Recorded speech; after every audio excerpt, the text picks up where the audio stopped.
ఢిల్లీకి ముఖ్యమంత్రి చంద్రబాబు నాయుడు గారు, ఉప ముఖ్యమంత్రి పవన్ కళ్యాణ్ గారు ఇద్దరూ వెళతారనే అనుకున్నారు చాలామంది.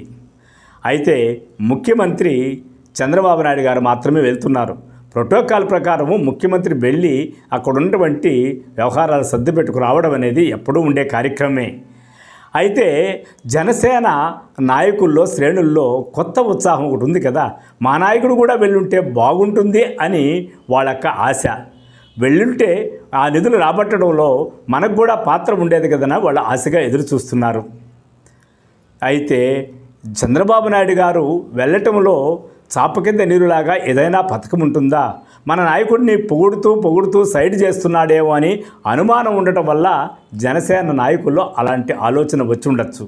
కానీ పవన్ కళ్యాణ్ గారు, చంద్రబాబు నాయుడు గారు ఇద్దరూ ఐకమత్యంతో ప్రస్తుతం బండి లాగిస్తున్నారు కాబట్టి ఎవరికీ అటువంటి అపోహలు అవసరం లేదు.